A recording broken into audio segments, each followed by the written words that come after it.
अगला बयान मेरे इनकी इच्छा खबर सर, खबर बिहार की पूर्व मुख्यमंत्री राबड़ी देवी ने अपना 10 सर्कुलर रोड का बंगला आखिरकार खाली कर दिया।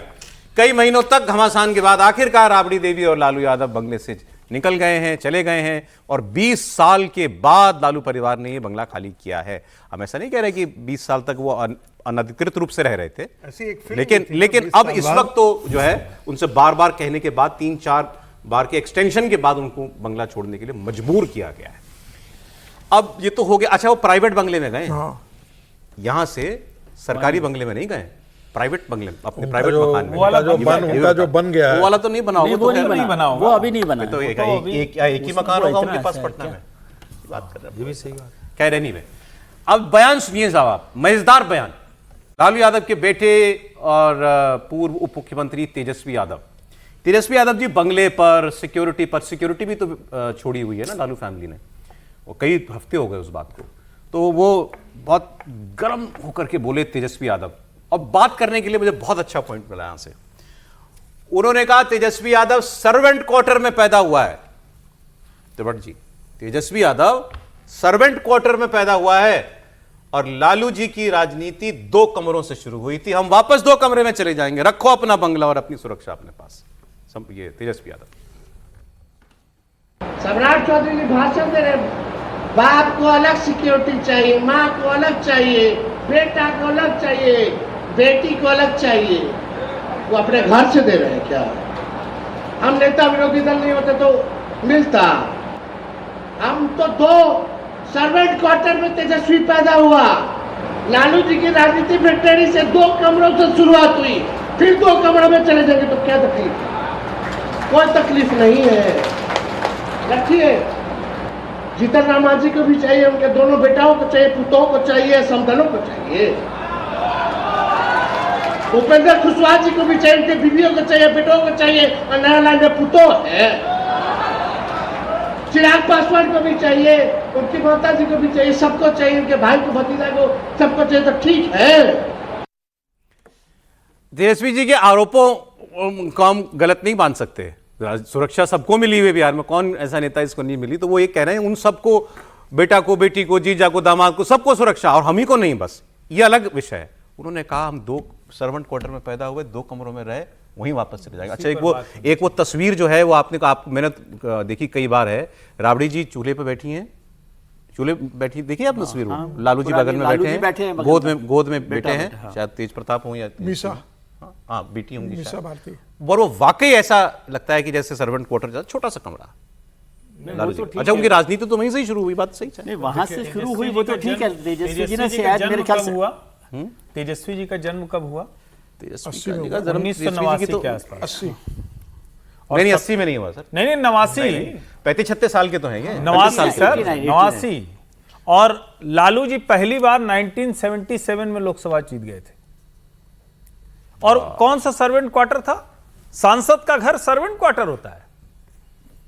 मतलब कोई भी चीज कहने से पहले, और मैं इसीलिए कह रहा हूं इस पर ही बात कीजिए। नहीं, आप दूसरी बात कर रहे हैं, मैं इसको दूसरे आगे तक ले जाना चाहता हूं। आपने कहा तेजस्वी जी ने कि भाई वो सारे आरोप उनके ठीक है कि सिक्योरिटी नहीं मिल रही या जो भी है सबको दिया गया, वो ठीक है, लेकिन तेजस्वी जी को भी इस बात पर जवाब देना। सारी राजनीतिक विवाद तो ये है कि जो लोग, जिन लोगों ने, लालू जी ने 2 कमरों से, सर्वेंट क्वार्टर से राजनीति शुरू की मानते हैं, वो फोटो भी है।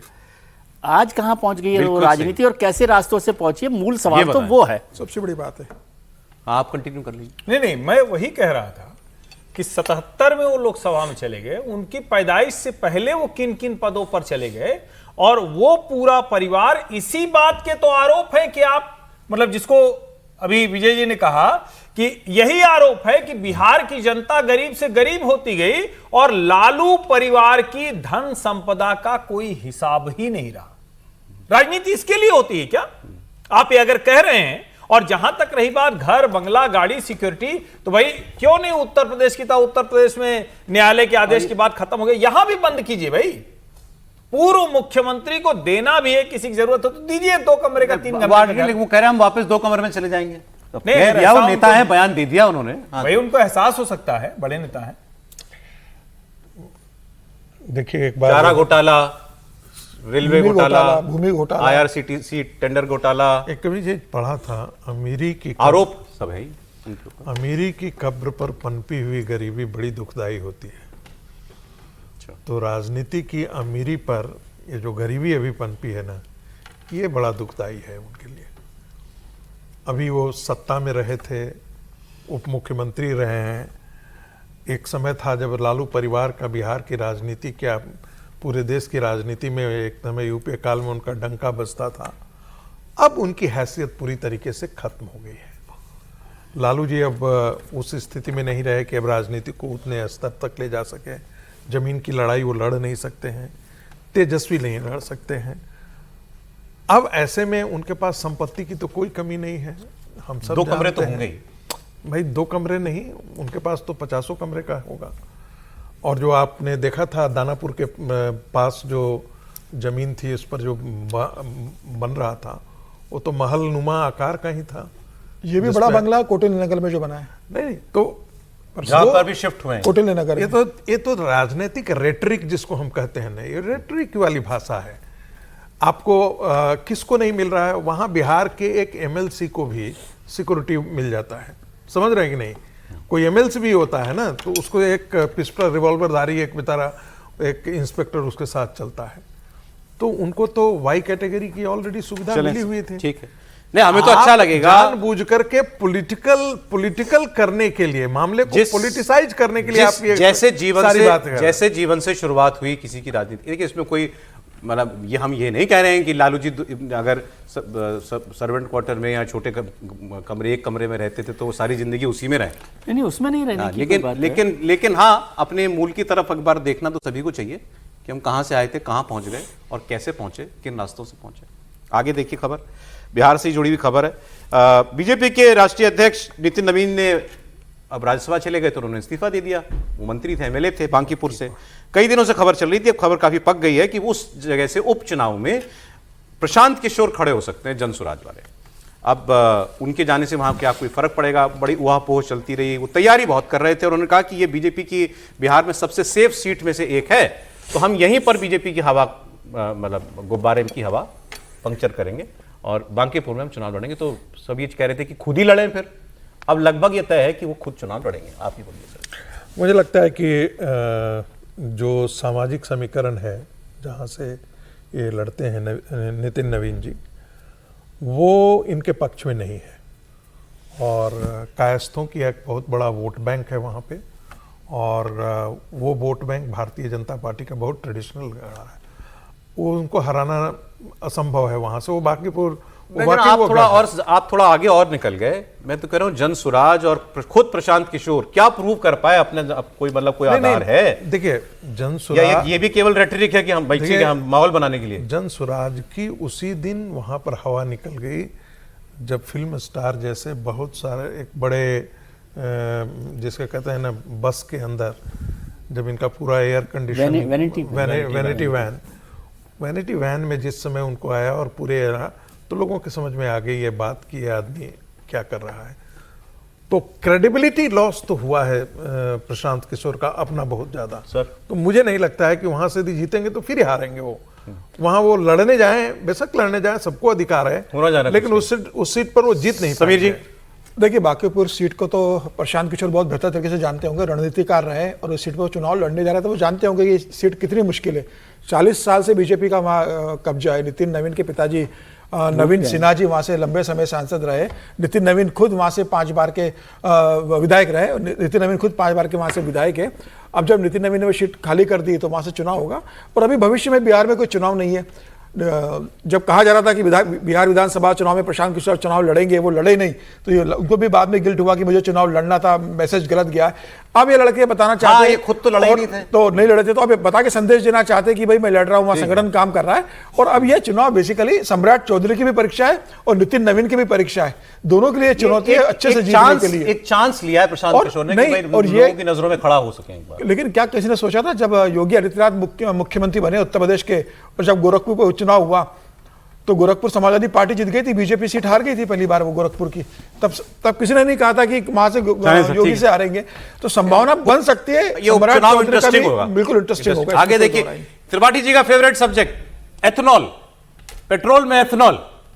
अब देश में एथेनॉल मिश्रण को लेकर इस वक्त जबरदस्त बहस छिड़ी हुई है। सोशल मीडिया से लेकर के मेन स्ट्रीम मीडिया सब जगह इसकी बात हो रही है। कोई कह रहा है कि गन्ने का जूस मिलाया जा रहा है तेल पेट्रोल में, कोई कह रहा है 20% नहीं 40% एथेनॉल का मिश्रण किया जा रहा है। हमारी इंजन खराब हो रहे हैं, हमारी सर्विस कॉस्ट बढ़ गई है, हमारी माइलेज कम हो गई है गाड़ियों की। अब कल इस पर गडकरी जी का बयान आपने देखा था, उन्होंने कहा था ये पेट्रोल लॉबी के लोग हैं, मतलब जो हम इतना आयात करते हैं लाखों करोड़ रुपया का, ये सब उस लॉबी के लोग हैं। इनको तो नहीं सुहाएगा ना कि हमारा इंपोर्ट कॉस्ट कम हो जाए। अब पेट्रोलियम मिनिस्टर हरदीप पुरी का भी इस पर बयान आया। उन्होंने कहा कि इस वक्त केवल 20% इथेनॉल का मिश्रण हो रहा है। 20% से ज्यादा मिश्रण तभी किया जाएगा जब इसके सारे आवश्यक परीक्षण पूरे हो जाएंगे। Is saying that fuel mileage is going to be dropped. Arey bhai, it's now well established that when you have ethanol, they use it in racing cars also. The acceleration increases. What is that thing called? The knocking. That improves. Mileage, yes, it may drop a little, but it may drop a little. Mileage can drop a little because of various things. Secondly, we have reached a stage after consulting all the stakeholders. My God, SIAM, ARAI. Then somebody says, your insurance is no longer covering this.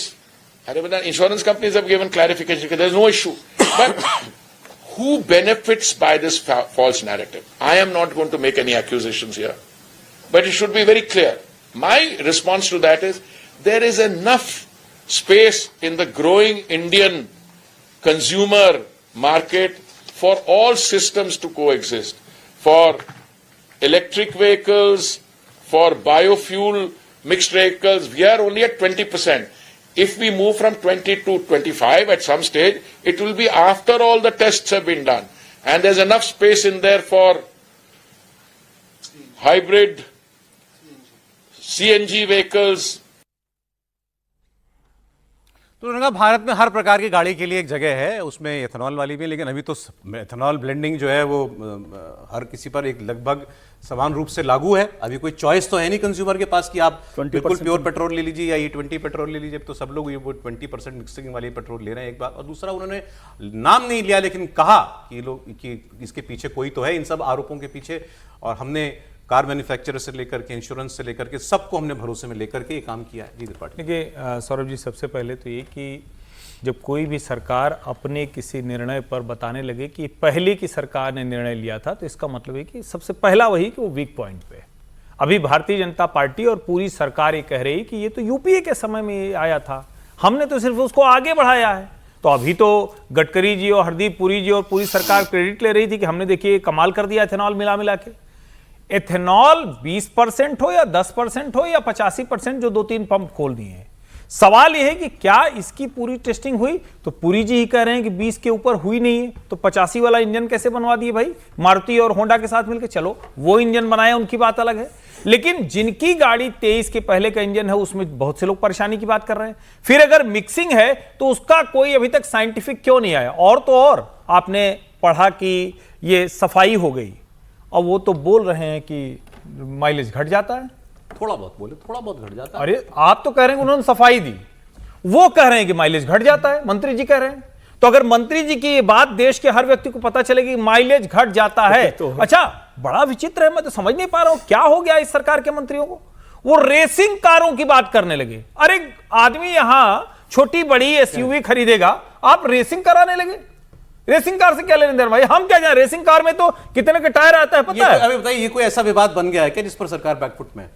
Back foot. अच्छा हाँ, एक line और, गडकरी जी ने कहा था कोई lobby इसके पीछे काम कर रही है, तो सारे भी कहा, पूरी साहब नाम नहीं लिया, तो सारे के सारे इंपोर्ट जो पेट्रोलियम प्रोडक्ट का है वो तो सरकारी तेल कंपनियां करती हैं। तो बताइए ना कौन कर रहा है? जेल भेजिए। एक तो यह कि सरकार ने क्या नीतिगत निर्णय किया इस पर और क्यों निर्णय किया है, ये भी बात है कि इस पर क्या कहा जा रहा है, सफाई देना है नहीं देना। और ये बात बिल्कुल ठीक है, जब आप अपने ही बड़ी योजना को ये कहेंगे नहीं 2013 में यूपीए ने लागू की थी, इसका मतलब आपके पास कोई एक ऐसी शंका मन में बची हुई है कि भाई इस पर कैसे काम करो। और मान लीजिए 2013 में यूपीए ने भी किया, आपने उसको एग्जीक्यूट किया, तो आप उसके लिए मैंने तो कहीं पढ़ा 2004 मतलब और बहुत पहले से नहीं, मतलब वो 2013 में उसको एग्जीक्यूशन पर वो लेकर आए, वो मसला नहीं है। और अब भी सरकार को इस पर साफ करना चाहिए।